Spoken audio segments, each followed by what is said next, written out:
Hola, muy buenas noches, bienvenidos al programa Cine en Blanco y Negro, que en unos minutos les va a ofrecer la película Una noche en la ópera, que es una producción Metro-Goldwyn-Mayer, lo cual es muy importante, luego diré por qué, dirigida por Sam Wood, un estupendo director de la casa, de la Metro, e interpretada naturalmente por los hermanos Marx, Groucho, Chico y Harpo, y luego la genial Margaret Dumont, que era imprescindible con los Marx, y también Sig Rudman, que entonces se llamaba Sigfrido, uno de los actores favoritos de Ernst Lubitsch. Digo lo de la Metro-Goldwyn-Mayer porque en esa época la Metro estaba dominada y controlada y dirigida nada menos que por Irving Thalberg, que era uno de los hombres más brillantes que ha dado la industria del cine americano. Y él siempre pensaba que los hermanos Marx podrían ser, además de lo que eran unos verdaderos genios, unos genios para la taquilla. Él pensaba que ese descontrol suyo había que controlarlo de alguna forma.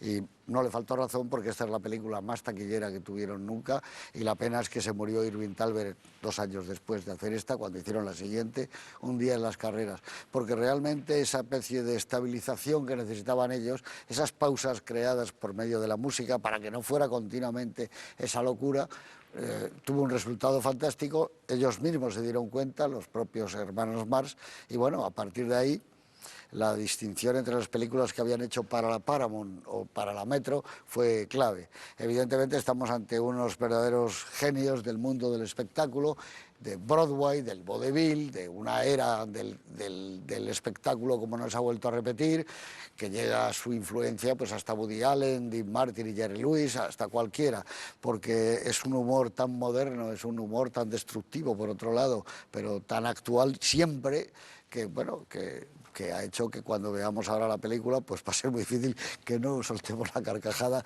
en media docena de momentos. Antonio San José, muy buenas noches. Muy buenas noches, José Luis. Dime algo de los amigos Pues, Marx. pues te digo que desde el año 35 hasta hoy ha llovido mucho y la película sigue teniendo una frescura envidiable. Yo me he reído mucho repasando la película, la he visto muchas veces, pero siempre descubres algo nuevo. Sí. Es verdad que es la primera película que hicieron para la Metro-Goldwyn-Mayer, después de para Paramount, y se nota desde luego un cambio absoluto. Hay una frescura de diálogos, que es plenamente actual, claro. Y luego seguramente es la película, para mi juicio, mejor estructurada de todas las que hicieron los hermanos Marx, de las 13 películas. Aquí está, bueno, pues van a poder ver los espectadores, la recordamos si no tienen la memoria muy fresca, pues la escena del camarote, la parte contratante de la primera parte, y 2 huevos duros, en fin, es la esencia, el ADN de los hermanos Marx en esta película, ¿no? Y realmente es admirable, y estoy de acuerdo contigo. Creo que las pausas musicales, ese cosí, cosá, que luego veremos, sí, etc., eso le da una especie de relax a la película que hace que se pase muy bien y muy pronto, además. Sí, es verdad, tiene un ritmo galopante, ¿no? Y luego, como dices tú, ese humor. David Gista, buenas noches. Cuando dice, por ejemplo, eso de los famosos aviadores, de ¿por qué viven en barcos? Eso, es continuamente, ¿no? Una ruptura de ritmo. No, de hecho, hay muchas cosas que dice esta película. La parte de los diálogos, por ejemplo, ese tipo de humor, no solamente es sofisticado y moderno, sino que está muy vinculado a un humor típicamente americano, que ahora está muy relacionado con la cultura americana judía. O sea, cuando escuchas estos diálogos, comprendes a Art Guswald, a Woody Allen, y si te vas remontando en el árbol genealógico, llegas a Seinfeld. Entonces, es ese humor que luego aplican los monologuistas, para que los hermanos Marx no son solamente diálogo, pero ahí comprendes la modernidad de ese humor es tal que es como hay una consecuencia genealógica que nos lleva a los monologuistas de Pared de Ladrillo actuales. Es el mismo humor, sí, con más o menos talento. A mí esta película me encanta por varias razones. La primera es que son muchas películas a la vez. Es un musical, es una película romántica con amor. Hay un punto dramático solapado en la historia de amor imposible entre el tenor secundario y la barítona o la primadona. Y luego, por supuesto, es una película de los hermanos Marx. Y dentro de los hermanos Marx también hay varios registros. Porque es que eso es vodevil, es circo, son acróbatas, son dialoguistas, hay un humor gestual, humor surrealista, humor de palabra. Está todo. O sea, es como una mezcla de diferentes géneros y todo funciona y todo fluye. Y hay escenas, por ejemplo, que luego la veremos, la despedida del barco, que es al mismo tiempo sentimental y dramática y humorística. Porque al mismo tiempo que se están despidiendo las parejas, están embarcando los hermanos Marx haciendo todo tipo de desaguisados. Y es perfecto cómo todo está hilvanado y cómo la película nunca se escora ni hacia un lado ni hacia el otro y mantiene esa armonía hasta el final, esa diversidad de géneros. Y, pues claro, es un paroxismo de los Marx, lo hacen todo. Hacen todo lo que saben hacer en esta película.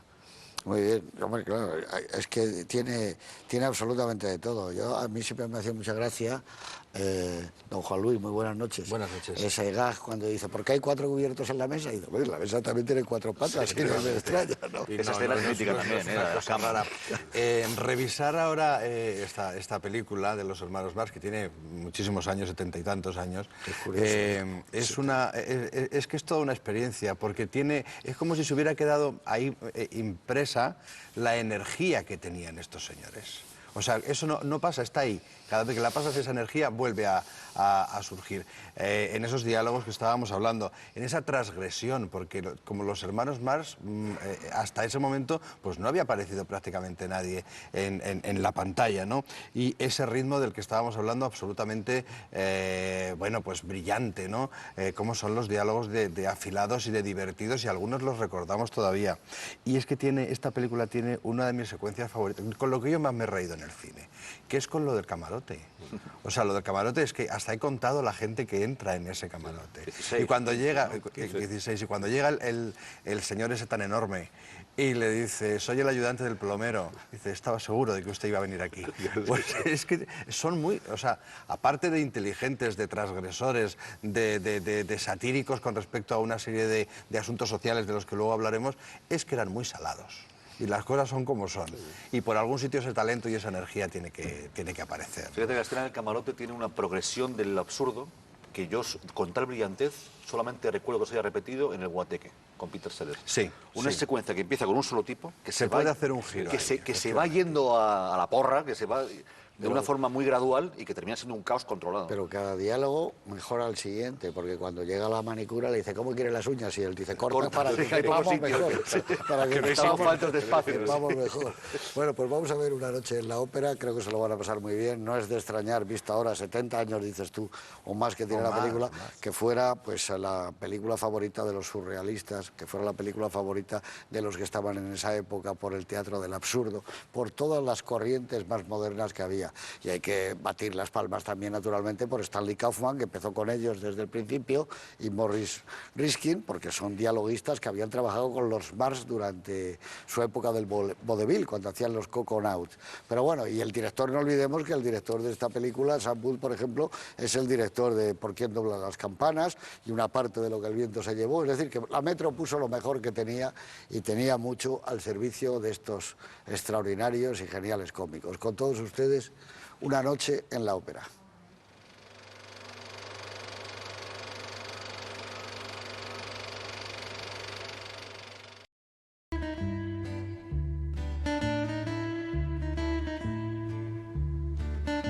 Bueno, aquí estamos. Antes de ver la película, decía Juan Luis que tenía 75 años esta película. Es curioso cómo estos chistes alcanzan esa modernidad, bueno, esa eternidad, porque realmente van a ser siempre así. En el año 35, cuando los Marx hacían esta película, en la Metro Goldwyn Mayer, entre otras cosas, estaba sucediendo pues que en París Louis Lumière, para no salirnos del cine, presenta en la Academia de las Ciencias una secuencia del cine en relieve, que es lo que ahora está de moda, ¿no? En 3D, y era 3D. Hace 75 años ya Lumière empezó a pensar que lo del relieve iba a ser algo realmente bueno. Tardó un poquito en hacerse realidad el asunto, ¿eh? Sí, sí. En el año 35, en el trayecto entre Newcastle y Londres, un tren expreso con locomotora a vapor alcanza la velocidad entonces inimaginable de 173 kilómetros por hora. Era casi un ave de la época. No, ya era. 173 kilómetros, ¿no? En Madrid obtuvo entonces, en esa época, un gran éxito Raquel Meyer, que popularizó la canción El Relicario y era la estrella que había. Estamos en el año 35, un año antes de la Guerra Civil Española, ¿eh? En Roma se funda el Centro Experimental de Cinematografía, del que luego saldrán pues todos los grandes maestros del cine italiano. En la inauguración del ferrocarril suburbano de Moscú, el metro, tiene un recorrido ya, se hace un recorrido de 82 kilómetros bajo tierra. O sea que todas estas noticias dirían, vaya mundo moderno donde estamos viviendo, ¿no?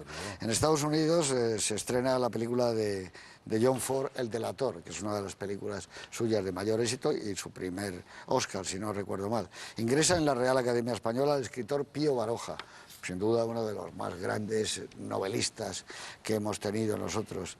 Y hay otra noticia muy curiosa. James J. Braddock, llamado Cinderella Man, se proclama contra todo pronóstico en Nueva York campeón mundial de boxeo de los grandes pesos al derrotar por puntos a Max Boyer. Luego se haría una película hace poco, ¿no? Sí, con Russell Crowe de protagonista. Con Russell Crowe y además... Si no me equivoco, Cinderella terminó de operador de una grúa o algo parecido. Sí, él trabajaba además en los muelles en Nueva York y estaba retirado. Era estibador, sí. Está muy bien esa película y mira por dónde lo consigue, ¿no? El buque francés Normandía consigue la cinta azul al cruzar el Atlántico, estamos todos de récords, en 4 días, 11 horas, 42 minutos. Una travesía que lo normal son 7 días, una semana y pico, ¿no?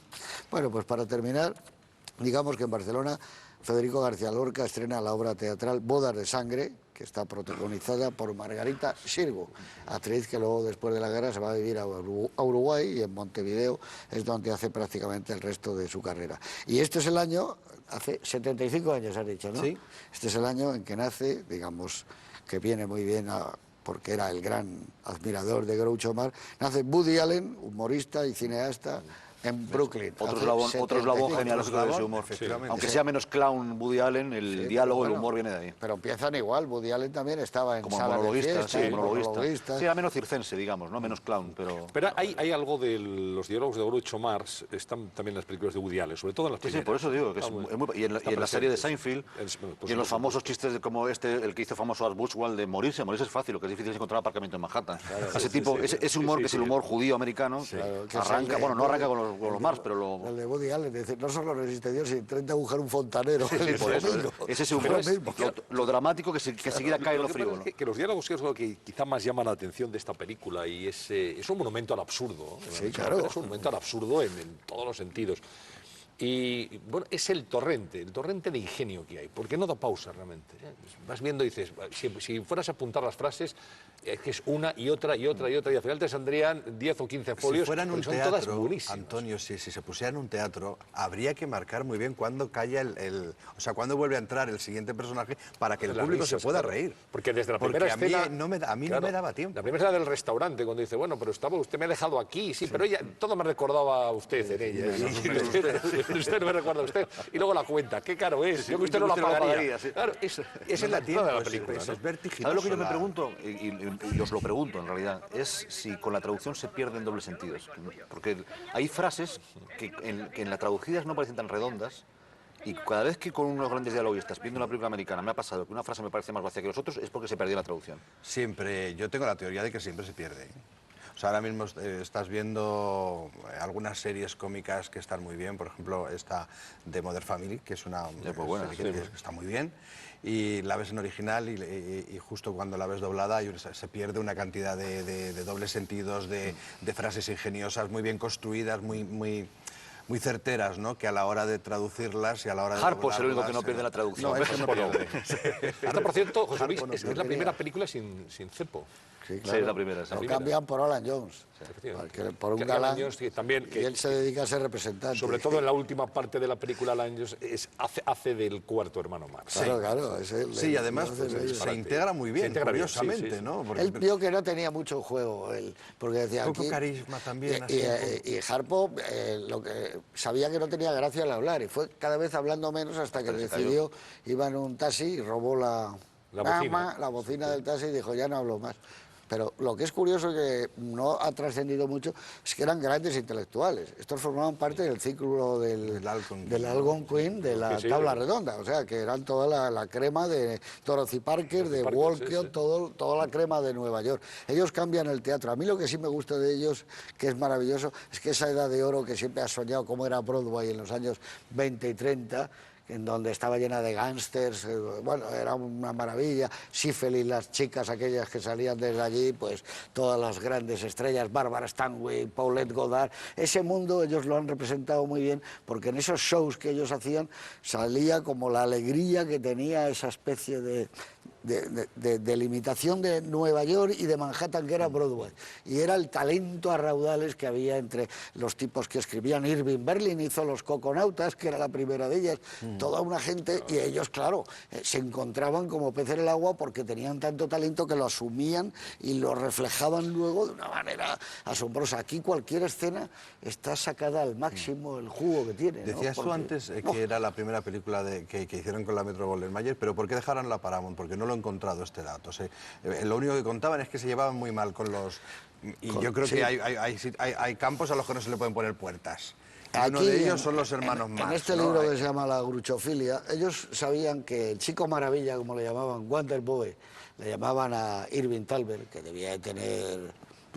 Cuando empezó tenía 20 y tantos años, sabían que este era un tipo muy brillante y muy inteligente y que les podía darle un impulso a la carrera que ellos sabían que podía ser mucho más grande, pues que para el público, como ellos dicen, de Salt Lake City, que ellos podían llegar a todo el planeta, no solo a Estados Unidos. Entonces tuvieron una cita con él, y a él les pareció muy bien, pero este era un tipo, luego está lleno de anécdotas, que siempre les hacía esperar. Y entonces, una vez que estaban esperando en el despacho, en la antesala, empezaron a coger papeles y de todo y quemaron.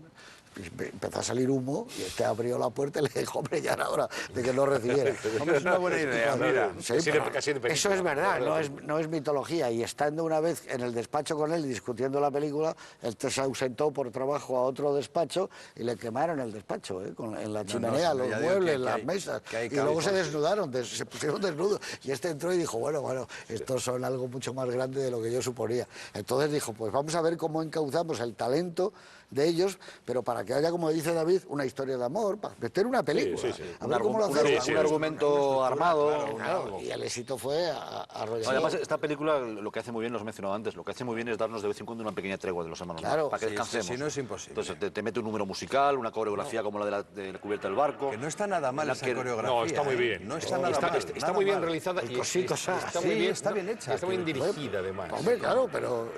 Y es un escaparate para otro... Es de comedia musical. Es como una comedia musical de la Metro, se meter un número y compleja de realizar, además. Y muy complicada la película. Oye, y te permite que los hermanos Marx demuestren una de las cosas que de forma más acusada tuvieron, que es talento musical. Sí. La escena, mira, la escena del piano y la del arpa es de virtuosos. Claro. Es de virtuosos, el número con los niños riendo, la forma de tocar el piano con el dedo. Cada uno tenía su numerito. Pero eran músicos, en el origen eran músicos. Y eran muy buenos músicos. El chico cuando está tocando el piano, es muy bueno. Eso era exhibición. Eso no lo hace una exhibición. Una exhibición de virtuosismo. Porque parece que es una tontería, pero lo hace muy bien.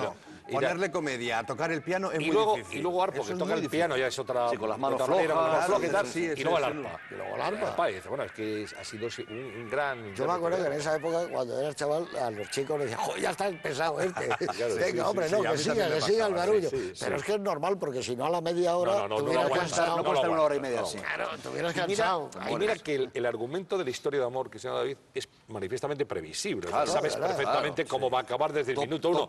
Igual que sabes que va a embarcar este tenor, que va a embarcar que va a triunfar en Nueva York, obviamente, y se va a llevar a la chica. Eso es sabido. Sin embargo, bueno, ¿cómo enmascaran toda esa historia dentro del disparate, del absurdo, en fin, es fantástico, lo que porque... tiene? Y luego lo de la acrobacia que señalabas también, es que, bueno, Arpo era un acróbata muy consumado, ¿no? Todo esto que hace... No, ya se ve. Esto en varios momentos, toda la parte final, Sí. el juego de los telones, que me parece que es algo realmente maravilloso, el otro cantando... van cambiando el decorador. Con aquel decorador, dice, pero ¿qué hace un barco de guerra? Es que, claro, estamos en el trovador. Y claro, y cómo va saltando por las cuerdas, cómo sube, cómo... Es que es perfecto, porque, por ejemplo, dice, vamos a meterles la partitura de Llévame a ver el partido, del Ball Game, que era la más famosa. Bateando con el violín. Que era la más famosa que había entonces. Pero es que de repente, como es el día ese de ir Llévame a ver el partido, el otro sale como en el partido Bocadillos. Vestido con la chaquetilla, es asombroso. Tiene sus puentes. La canción está Alone, que es la que cantan en el momento este de que se despiden la pareja y muy tal. bonita, en el barco. Que, bueno, es todo un clásico, pero además es que se convirtió automáticamente en el hit del año. Entonces no había listas de los 40 ni de los 20, principales, ni de los 200 de Billboard ni nada por el estilo, pero fue la canción del año la la cantaba todo el mundo, se compraban las partituras, fue un espectáculo de canción. Y yo luego he escuchado versiones esa escena bastante modernas. Me parece maravillosa porque además ves claramente que el barco es un decorado, no tiene ninguna grandiosidad, o sea, te das cuenta estás viendo la carpintería perfectamente, ¿no? Pero la subida de los hermanos Marx como polifones. Combinado eso. Y luego me encanta cuando bajan los músicos que siguen tocando la guitarra y el violín, bajan por la rampa cuando ya va a zarpar el barco. Pero son esos momentos surrealistas que dices, y ahora suben, ahora bajan. Sí. Ese momento de los tres vestidos con las barbas que le han robado a los otros, dando el discurso el alcalde y haciéndoles hablar. El discurso del chico es asombroso, porque la manera, las cosas que dicen... Totalmente transgresor, totalmente transgresor. Y el alcalde va poniendo esa cara cada vez diciendo, pero bueno, estos señores, ¿de dónde han salido? ¿Quiénes son? ¿Qué han hecho? Y mientras no se acabe el agua, la cosa no va mal. No, tienen esos momentos que son absolutamente propios. Eso ya va favoreciendo otra de las escenas que es menos famosa que la del camarote, pero me parece brillantísima, que es la de las camas. La del policía que se vuelve loco porque eso es comedia de puertas que se abren y se cierran. A mí esa escena me parece brillantísima. Además, cómo está ejecutada técnicamente, incluso cómo están partidas las dos habitaciones para que tengas el plano en que eres capaz de ver perfectamente lo que pasa en las dos habitaciones al mismo tiempo. De que buenísimo. Se pone como una señora mayor y el otro... Sí, perdón, me he equivocado. Una habitación, sí. Aquí lo que hay que también darle lo que se merece es a la madre de ellos, porque siempre se ha hablado de la madre del artista, que siempre es la que va fastidiando. No, aquí la madre de estos, que eran 5, pensó que tenían un talento descomunal sus hijos y luchó a muerte para que triunfaran, y lo consiguió. Porque de hecho, ellos hablan de su madre como que era una mujer asombrosa, ¿no? Que trabajó en algunos espectáculos con ellos incluso, una mujer muy, no sé, muy especial, muy entregada a la causa. Siempre nos hemos acordado antes de Cepo, había otro hermano más, un quinto, Gummo, del que menos todos se llamaban con la O, sabe. porque estaba de moda entonces que los nombres acabaran en O. El origen de los nombres también es para hablar, para hacer otro programa. Bueno, Pero Gummo, por ejemplo, no llegó nunca al cine. Es como Goma. Se quedó fuera. Es como Goma. Sí. Todos se llamaban en O. Botas de agua que él llevaba. Botas de agua porque se constipaba Harpo, mucho. por Y el de ahí viene arpa. lo de Goma. Y lo de Chico era porque le gustaban mucho las chicas. Sí, las chicas. O sea, las chicas. Y se puso Chicks. Chico. Y lo de Harpo es más Harpo fácil por el arpa, por el arpa. Pero todos acababan en O. Todos acababan en O porque parece que era como Cepo y Gummo. que hiciera gracia esa manera de... Ellos dicen Lo que de Groucho hay muchas versiones. Porque su madre se dio cuenta de que eran unos genios porque están haciendo un espectáculo de esos de tercera categoría. De repente, Groucho, que no estaba previsto para nada, paró el espectáculo y dijo, por favor, ¿hay algún médico en la sala? Muy serio. Entonces sale un tío de la fila 8. Sí. ¿Qué pasa? ¿Qué ocurre? ¿Qué tal? No, nada, que si le gusta a usted.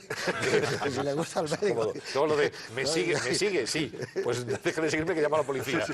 Claro, esas cosas de repente se dieron cuenta de que era otro humor, pero que ese humor gustaba y que estaba arraigado en Hay otra versión de la epifanía cómica, que es que Groucho dio un espectáculo de no sé qué Villorrio, de no sé qué estado del interior americano, y el público se despistó por alguna razón y dejó de prestarle atención.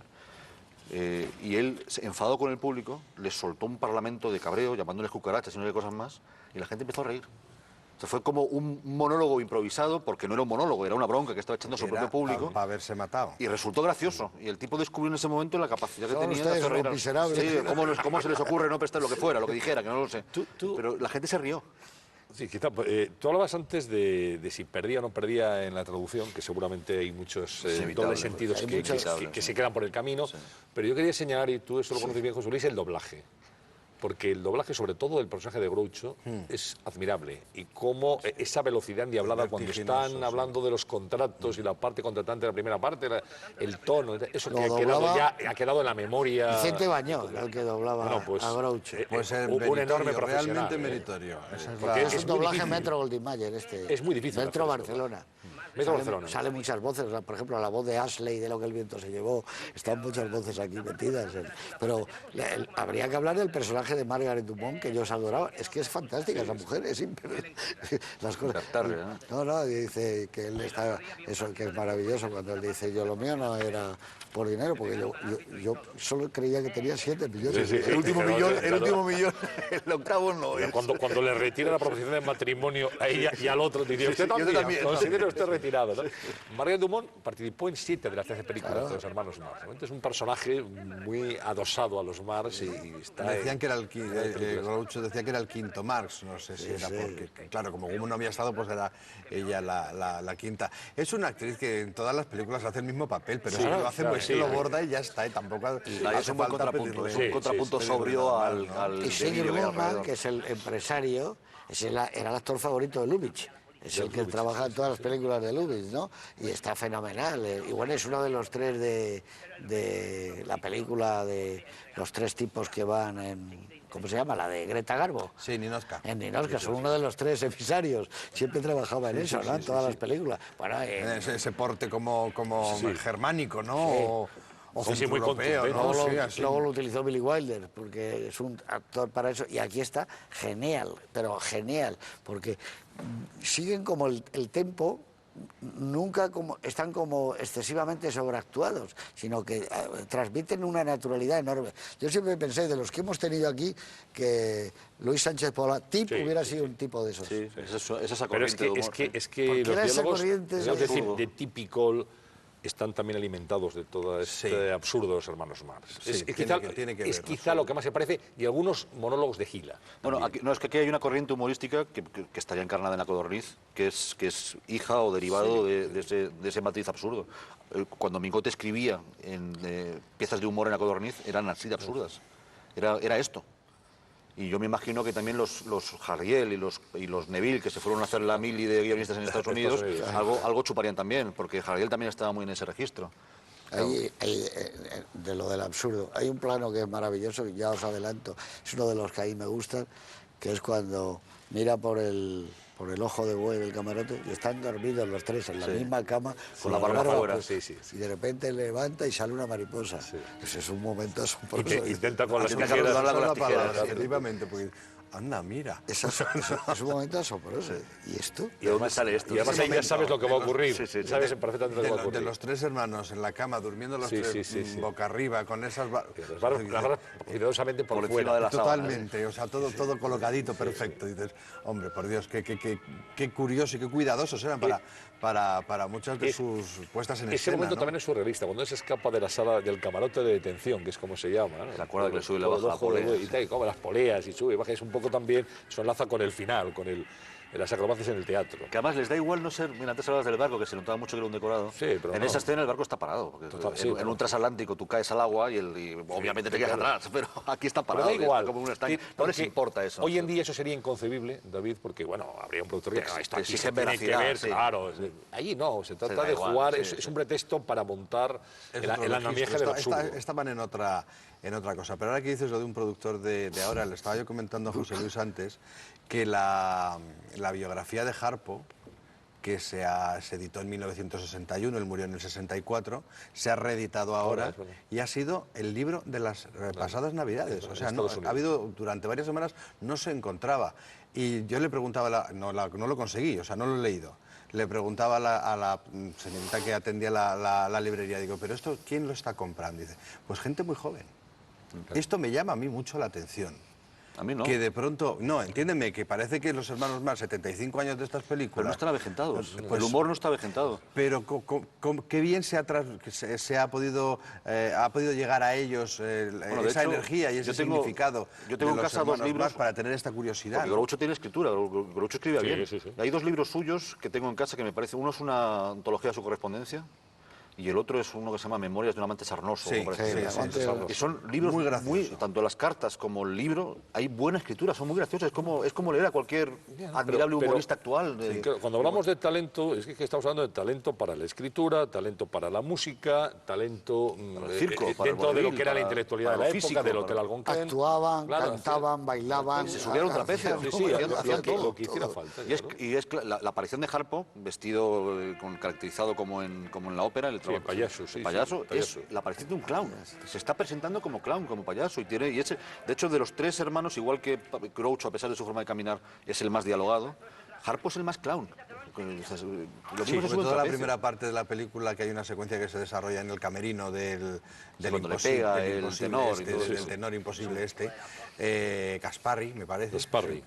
Pues todo eso es puro Sí, como la actuación de un payaso, se va El circo, quitando, se va quitando trajes como si fueran las capas de una fíjate cebolla, que lo ¿no? que Si hasta entonces les pegan, pudo- porque a los sí. payasos se les pega. Sí, pero fíjate, lo La que tarta. entonces pudo ser una nota de humor, a lo mejor en el 35, en el 36 cuando se estrenó, ahora te produce Un mucho poco de rechazo, sí. Cuando maltrata, Sí. porque está maltratando a Harpo, te produce rechazo. Bueno, pero es que ese personaje hay que caracterizizarlo como el villano, nada más Sí, aparece. pero En eso la no es película- un maltrato, en eso la película no es sutil. pero no es la bofetada, es el latigazo, Sí, sí, sí. es un maltrato ya con saña, sí. Entonces ya te produce rechazo este personaje, ¿no? Que estaba, claro, está condenado desde el minuto 1, vamos. Desde luego. Yo Las tuve tardes. la suerte de hablar y de conocer varias veces a un director, David Miller, que había hecho Amor en Conserva, esa Love Happy. Y él me contaba que, por ejemplo, que Groucho no paraba desde que llegaba al rodaje de inventar situaciones, que muchas no se podían hacer porque no estaban preparados. Y si hacemos esto ahora, pero esto no podemos hacerlo, porque ahora no hay agua, no hay mar, no sé qué. Y ahí y me contó la anécdota famosa de Marilyn Monroe, que era donde prácticamente se hizo famosa, ¿no? Buscaban una chica para hacer una escena nada más que fuera asombrosa, ¿no? Y que Marilyn Monroe, nada más salir, se miraron todos y dijeron, es esta, cómo movía las caderas, que decía la frase famosa, se suponía que Groucho era un detective privado, y entonces ella entraba contoneándose y decía, me persigue un hombre. Y decía Groucho, solo uno. Al verla, que era la frase que tenía que decir. Y que fue asombroso. Y que él se dio cuenta también, y Groucho, de que esa chica tenía algo especial. O sea, y luego una Copacabana. ¿No te acuerdas tú de Copacabana? Con Carmen Miranda. Con las frutas en la cabeza. Recuerdo a Carmen Miranda. Encorvado y con el puro siempre. Y Don Dólar, otra que hizo él. Don Dólar, sí. No me acuerdo. Pero nunca tuvo películas a la altura de su talento. No le pasó como a Woody Allen. Yo creo que a lo mejor Groucho hubiera sido un gran cineasta él, un gran, solitario, separado, dice, un solitario. gran director, sí, porque él era un escritor muy bueno, Sí, tenía podía haber escritura, escrito sus propias películas y haberlas filmado, Y ¿no? ahora que hablas del puro, José Luis, es una película que llama mucho la atención. Cómo se está fumando permanentemente, es indisociable el restaurante, personaje, ¿te acuerdas? el personaje del puro, ¿sí? En el restaurante, en el Una teatro, humareda, en el teatro, en todos los lados, ¿no? En los coches. Bueno, ahora, en fin, dentro Ahora de lo no políticamente podría, correcto sí. no podría, ¿no? Ahora habría que quitarlo. Quizá hay que habrá borrarlo. alguien que diga esto no se puede emitir, esto no se puede dar porque, bueno, por favor, tal y porque lo como del estamos puro con es un mal este tema, ejemplo, ¿para qué ¿no? queremos más? Sí, sí, no, porque fíjate tú, él Siempre talibanes. era una seña de identidad de Claro. él, de Groucho y el puro. Fíjate tú ya la premonición que él tenía, su famoso programa para la tele se llamaba Apueste su vida. Ya es esto lo que estamos hablando, apueste su vida. Es que dentro de nada es lo que va a pasar ya, Sí, sí. con todo lo que estamos viendo. Y era fantástico eso, apueste su vida, su programa de televisión. Y desde luego Woody Allen siempre habla de que le debe mucho, claro, es que es evidente, ¿no? Pero fíjate cómo tocaron todos los palos. Primero el vodevil, luego el teatro ya en Broadway, luego el cine, luego la televisión. O sea, realmente Sí, dejaron la eran literatura, artistas dejaron completos, muy completos, poquito De hecho, es por el cine. no hacer, ¿no? El cine nos ha hecho el favor, en cuanto se lo amamos más, es el cine que nos ha metido en la posteridad. Es el cine lo que les va a hacer inolvidables. Sí, claro, Pero el porque- cine es un compartimento, apenas una parte de lo que han hecho. De hecho, para cuando llegan al cine, la familia está rota. Hay un hermano que no llega, que lo comentamos antes, que Sí, uno se descuelga después de 3 o 4 películas, no sé cuántas, pero otro es que ni siquiera llega a hacer cine.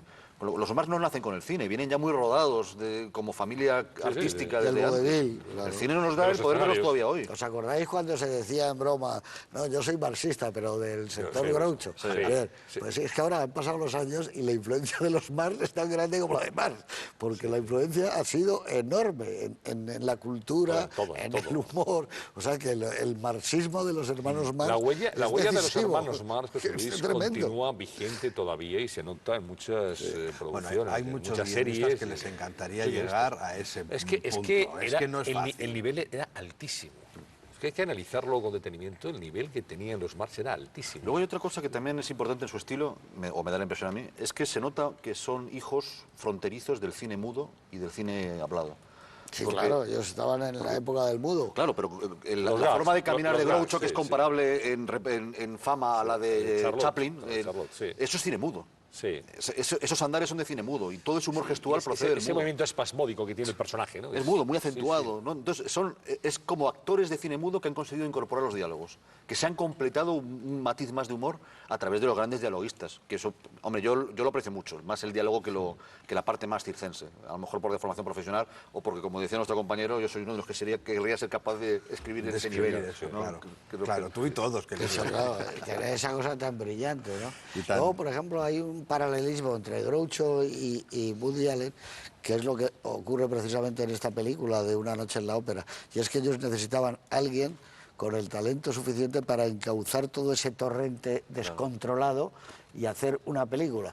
Si os acordáis, las primeras películas de Woody Allen, que era Bananas, y que era La noche de Boris Gurchenko, El todas Dormilón, aquellas, todo eso.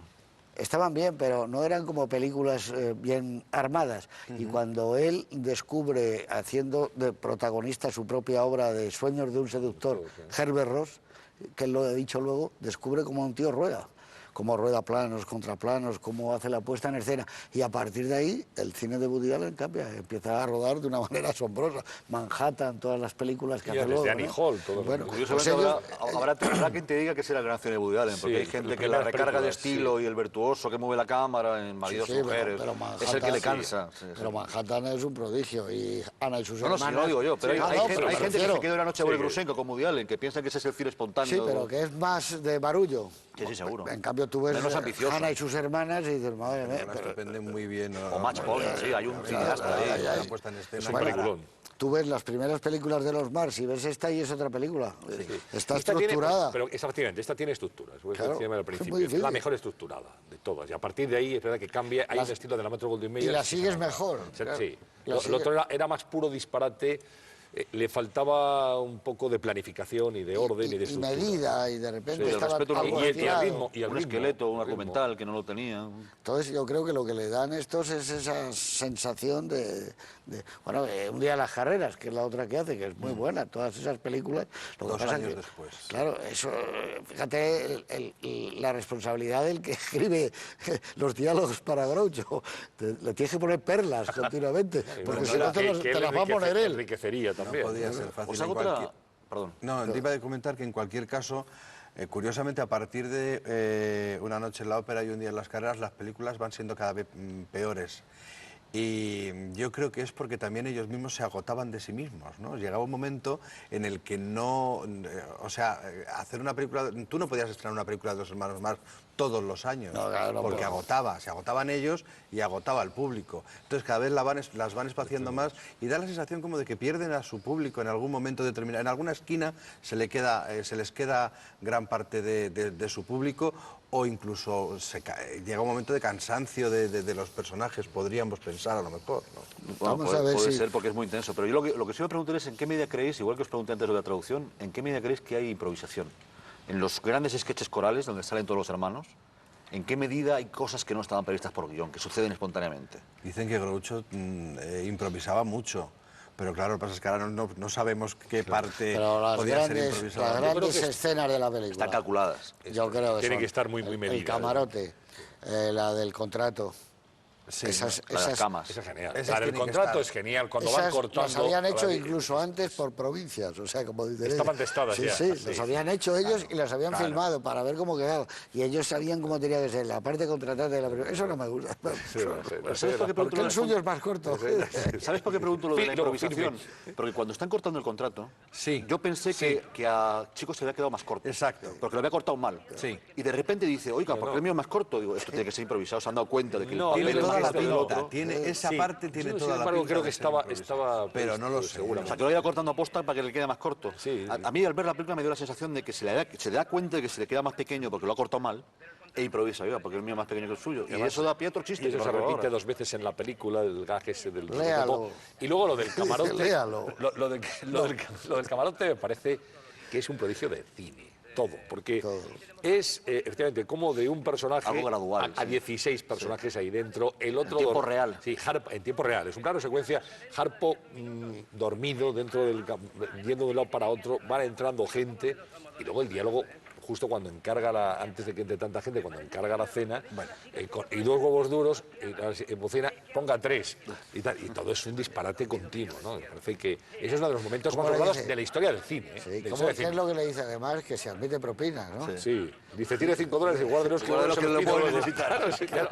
Se admite propinas en el barco, claro. Todo es, que es lo bueno del humor, es lo imprevisible, es darle la vuelta exactamente a tú lo que piensas que va a ser el diálogo, pero eso es muy difícil, Y luego, requiere mucho talento. Y gas ¿no? de cine mudo, como decía David, yo creo, por ejemplo, cuando ya no le dejan bajar por el ascensor de los directivos, cuando ya le tira por la destituyen, y escalera. entonces le tira de una patada, eso es muy de cine mudo, ¿no? Baja rodando y al final el plano del portal ya cuando le arrojan en la calle violentamente, ¿no? Eso sí que es de Se va a cine mudo. enterar el ascensorista, dice. Te vas a ver que Es lo primero que dice cuando le claro, admite. Lo tenía clavado en el corazoncito el momento la forma de echarle 30 segundos ascensorista, después, ¿no?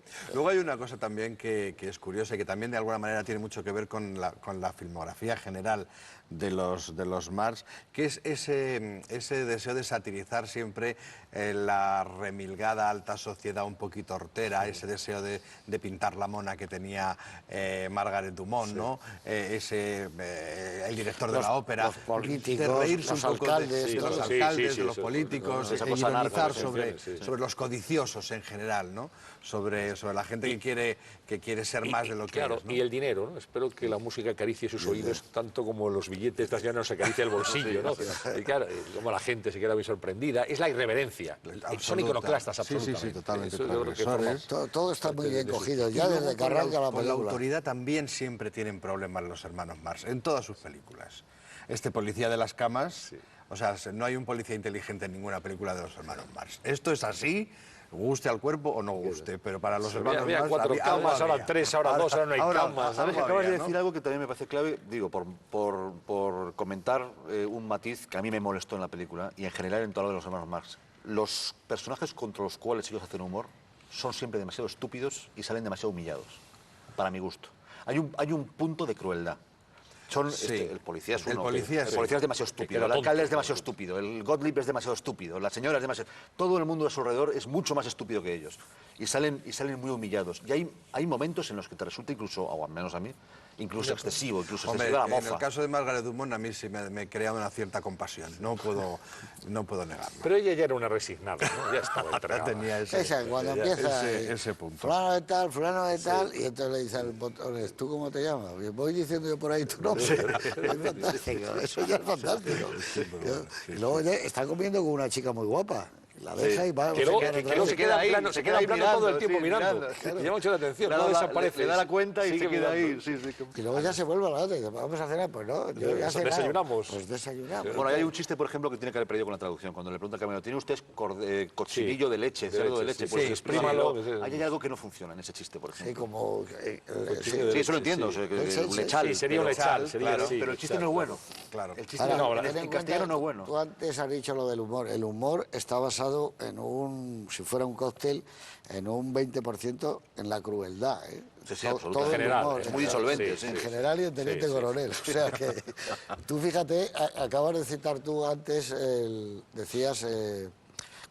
la de Peter Sellers, ¿no? El Guateque, sí. Joder, el Guateque ahora, es un hombre de la India no puede ser tan idiota, dirían. Es que estamos hablando de un tipo que es bobo, porque acuérdate de las cosas que hace. Sí, Es pero al absolutamente- final destroza todo. Sí, al final destroza todo. y se lleva a la listo, chica, se lleva a la chica. Sí, pero que hubieran O sea dicho, que- fíjate, cuando tocan la trompeta, que es el mejor gas, que es lo de Gungadin, ¿no? Que ya está muerto, pero ese podría volver a tocar. Y él para chupar plano, Bueno, pues el mérito del Guateque, Pero siendo fíjate mucho tú- más largo, el sketch que es el Sí, Guateque, tiene en común con el del camarote, que además el metraje es mucho mayor, que hay un delirio gradual personajes. en tiempo real. Todo se va, empieza de una forma muy sencilla, un tipo llamando a la puerta, y de ahí en adelante todo se va volviendo absurdo, todo se va complicando, casi en tiempo real, porque el Guateque también es en tiempo Sí, real. bueno, y en eso se empieza- parece mucho a es deudora de la escena del No camarote. por el error de que él no debía haber sido invitado a esa fiesta. Sí, sí, Pues, la invitación no era para Pero él. que empieza con un tipo llamando a la puerta y acaba con un elefante enjabonado en la casa. O sea, que Ay, cuando esa tira del- el esa baño, progresión hacia el sí, delirio. La cadena del bate. Cuando va saliendo el agua. Y del rollo del papel higiénico. Y esto. No, es que Por sí, cierto, se ha muerto Blake Edwards. Sí. Que es una de Vamos las a ver si obras recuperamos suyas, alguna ¿no? peli suya más, que es un... Porque el un Guateque es director una que está- obra... El Guateque es una de las desayuno películas con Tiffany's es que sí, es otro gran director, añorado. también otro gran admirador de Groucho Marx, como era Billy Wilder. Bueno, es que eran todos. No, hombre, es que Claro. claro, evidentemente marca un camino que es muy... que a la gente le resulta recurrente. Nosotros ¿no? tenemos la referencia de Groucho de lo que hemos podido leer o de las películas que hemos visto, pero los que han vivido en su país y han estado siendo testigos de sus programas de televisión o de las entrevistas en los periódicos, podría ser impresionante, Oye, claro. José Luis, ¿y cómo fue la repercusión de las películas de los hermanos Marx en España? Bueno, aquí siempre ha sido Porque mucho. digo, porque para la audiencia más joven, Eran muy, ¿esto cómo eran fue muy acogido legendarios. aquí? Yo recuerdo De siempre. que hace unos años, bastantes ya, cuando se repusieron, de pronto hubo un boom con las películas de Humphrey Bogart en los pequeños cineestudios y todo esto, que se Fantástico, creó un todo poquito eso, de sí. lo que el fenómeno Era que vino a Corman, continuación, justo después del Los de Bogart, hermanos Marx. fue recuperar todas las películas de los hermanos Marx. Diréis que tienen que ver, pues nada, pero eran Sí, fenómenos. eran iconos. Se eran- crearon, no, se pero me crearon refiero en el fenómenos estreno, ahí. en el año 30 Yo, y... sí, eso, 30 fíjate y cuando se tantos. estrenan, ¿no? Y luego vienen muchas en la posguerra. Claro, porque esta película es ya cuando se estrena es guerra civil en España. Yo recuerdo de niño en el cine Ibiza viendo Una noche en la ópera, esto no se me olvidará nunca, en la escena del camarote, gente que estaba riéndose tanto que se levantaba de su localidad y salía a los pasillos para poder moverse a gusto y hacer aspavientos de ja, ja, ja. Eso nunca se me Pues mira, olvidará. esto ya lo hemos perdido. En eso. Pero respondiendo a tu pregunta, a mí, yo era niño, finales de los 70, principios de los 80, cuando se repusieron en cine estudio las películas de los Sí, hermanos Marx. a esa O sea, parte. yo ya no era contemporáneo No de los quería hermanos yo dar Marx. el Yo- dato yo- de yo A mí me hablaba- llevaban a verlas Sí. y funcionaba. O sea, O sea, yo el digo, niño, ¿cómo el era público infantil que cómo yo era era el entonces estreno? funcionaba. Porque claro, yo era muy niño cuando se estrenaba alguna Sopa las de últimas ganso, a ver películas. si la podríamos poner, no sé si estará Sopa de Ganso en es una circuito. de las mejores también. Porque esa es de Macarey y se juntan dos locos, él como director y ella. En esas, esa es De la hecho, donde yo dice, creo que- ha fusilado usted a su ejército, o sea, a los generales de su ejército. Y dice Groucho, ¿cómo? Dice, sí, que ha fusilado usted. Entonces sí, tengo $1 y que quede entre nosotros. Es un caso fantástico. Yo creo que Fantástico. esta y una noche en la ópera son las dos únicas que están Sopa de Ganso. en esos 100 Sí. míticos títulos del American Film Institute, que son de los hermanos Marx, o en la Biblioteca del Congreso. Me parece que son esos dos únicos títulos, dos que están. Desde luego, Una noche en la ópera los está. más La Biblioteca del reconocidos. Congreso está con seguridad. Los más reconocidos, vaya, los más... Bueno, y sobre todo, es que yo creo en cualquier lugar, Una noche en la ópera, en cualquier país, fue una película de referencia para los Marx fantástica. Yo no sé cuándo se estrenó en España, habría que mirarlo. Es del 35. Yo Claro. no, igual La se- guerra- igual después de la guerra, después de la guerra, tú igual dices. esto tuvo que ser para el Después de la 40 o por Sí, ahí. igual después de la guerra. Y tuvo mucha influencia también en la gente como Orduña y esto, que hacían las comedias españolas de esa ¿Cuándo época, Orduña? ¿no? Claro, porque empezaron a hacer ese tipo de comedias. Lo que pasa que yo siempre he tenido la sensación de que la persona más cercana a ellos hubiera sido Tip, Sí, sí. sin ninguna duda. Sí, o lo que decía... Pero incluso decías Tim- tú de Gila de algún momento, de Bueno, Gila también. No, pero y Gila los era de distinto, Gila- el otro era algunas una de Gila locura. eran surrealistas, absolutamente. Pero lo de- Pero hasta Miura tiene algo de eso. Es que en España hay una corriente de humor Sí, absurdo. pero Tip era distinto, porque incluso cuando hacía el humor radiofónico, que era Tip y Top, entonces no era Sí, Tip y era- Col, sí. sino Tip y Top, cuando hacía eso ya era un disparate. Entonces estaba hablando de cualquier cosa y decía, prohibido empujar con piedras y palos. Pues, ¿y esto que viene? Él era un poco Groucho también, ¿eh? Hombre, Incluso, sí, físicamente. Él iba por la Gran Vía y, por ejemplo, a los guardias de tráfico, eso que había, de repente les decía fulano y les daba un beso. Eso que hace Harpo en la película, que besa a Esas todo el cosas. mundo. Que Sí, sí, eso lo hacía eso él. hacía, Hacía cosas extrañas, ¿no? Y no porque le leyera o lo hubiera conocido, sino que era un personaje así. Él era ese tipo, no valía para un guión tampoco fijo, ¿no? Porque él era improvisar. Y bueno, y algunas de las cosas que hicieron están a la altura de las de Groucho, lo del vaso del agua. La jarra de agua, sí, cómo se dieron un vaso de Eso agua. lo hubieran sí, hecho los hermanos Marx, Sí, sí, fantástico. totalmente. Dime un momento con el que te quedes. Pues me quedo, por ejemplo, me gusta mucho la apertura del camarote. Cuando llega Marguerite Dumont, cuando abre la puerta y salen todos a presión, me parece que eso está muy conseguido. Porque dices, ¿esto cómo se va a resolver? ¿Cómo van a salir de aquí? Bueno, abre la puerta y ese chorro de personas, todos de golpe, como como expulsados con No, penalización. no salió el baúl porque no cabía no por la cabía. puerta, claro. Eso me parece No que sé, está como bastante dice, seguido. no sé si es que hay mucha niebla o que quieren más huevos duros. Que hay mucha niebla. Esa es una secuencia fantástica. Y está muy bien hecho, como dices tú, Está bien hecho. la salida, porque hay que salir, Mira, ¿eh? a ver cómo está muy bien rodado dentro y está bien conseguida la salida. O ese otro absurdo cuando abre el ojo de buey y primero no pasa nada, cierra, vuelve a abrir y entra un chorro de agua, ¿no? Bueno, claro, a los 30 segundos. Hay momentos que son muy hilarantes. Has cogido el camarote. A ver, tú, David. Es que momentos así hay infinidad de ellos, muy difícil quedarse con uno. Entonces, como es obligatorio quedarse con uno, yo me quedo con el momento que precede a la lectura del contrato, cuando está el tenor ¿cómo dice? Barretti, ¿cómo se llama? Ya se me ha olvidado. Ahora se me Gasparretti. Gasparri. Que está tumbado en el suelo porque lo ha dejado bajar por... Y entonces Groucho apoya su pie y llega Chico, que se conoce en ese ¿Puedo? momento. La barra. Pues bueno, hay sitio para todos, se apoya y pide una cerveza. No, dice, un par de cervezas. Dice, a mí también un par de cervezas. Sí, eso. Porque él no Ese entiende que momento, sea para los claro, dos. de los dos apoyados, que de repente el plano sube, nos olvidamos completamente el tenor pisoteado y empieza el chiste de la parte contratante. Pero es curioso, Ese fíjate, momento es muy bueno. ese detalle cuando dice, un par de cervezas.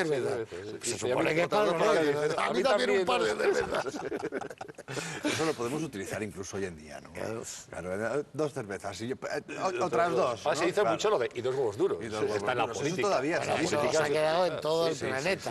De esta película, ¿cuántas cosas han quedado? Más gente que en el camarote les amamos más. Sí, Como lo de los la dos parte, huevos la parte duros. La parte contratante. contratante. Los huevos duros. Los huevos duros. Joder, esto es un contrato como de los hermanos Bares de la gente. ¿Pero qué es O sea, esto? se han quedado 3 o 4 chistes, se han incorporado a nuestra cultura popular y nuestro lenguaje, Sí, claro. permanecen vigentes hoy en día. No es No, poco, no, de ahí no, no salen, efectivamente, y además está muy bien.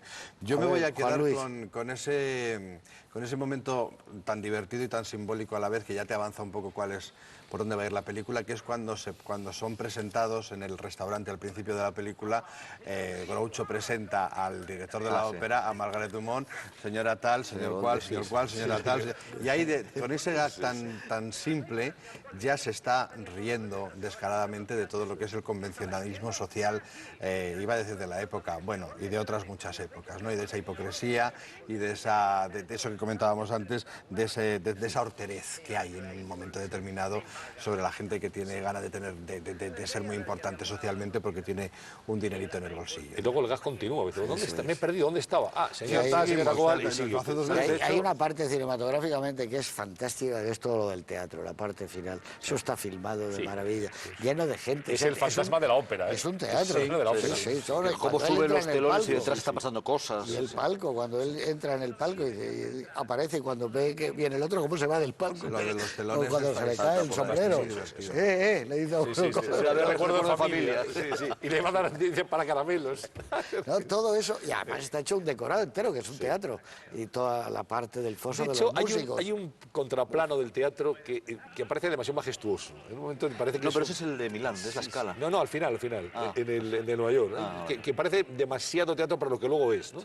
En un contraplano, Bueno, pero, se supone está que es conseguido. el estreno en Nueva York, Nueva York, de la ópera, del trovador, pero los camerinos, está muy bien hecho. Toda la ¿no? tramoya, toda la tramoya. La entrada, Sitios juegan al póker antes de salir al escenario. la entrada de Groucho entra por la puerta de actores y saluda al tipo, avanza, se ven los camerinos, va a la sala, se ve la sala, se ven los músicos, es un decorado asombroso. Era de Cedric Gibbons. Claro, fíjate Es tú, que Cedric estamos- Gibbons. Es Es que mira que los puso- nombrecitos que había en Eso es lo que esta decía José Luis, película, que la es metro- estaba todo la el metro mundo. echa el resto, Que echa el no había, resto. no Pone a todo, faltaba pone a detalle, todo. vamos. ¿Queréis una película? Vamos a hacer una película, pero no os volváis locos y vamos a hacerla como yo creo que hay que hacerla. Y, bueno, tú dirás, sí, vamos a hacerla. Yo os voy a respetar al máximo vuestro humor, o la cosa vitriólica que tenéis, pero vamos a hacerlo para que la gente os Y entienda. luego de la verdad. chica era la musa de George Gershwin en aquel momento. Sí, ¿no? sí. O sea, la tienen en cartera y se la ofrecen para que estén en el mismo cartel que los hermanos Marx, pero es una estrella ella, Kitty Carlyle. O sea, te quiero decir que es que no se cuando abre- podía meter más gente. Y el baúl, ¿cómo va va metidos en la camisa? Dices, no debe ser en la camisa.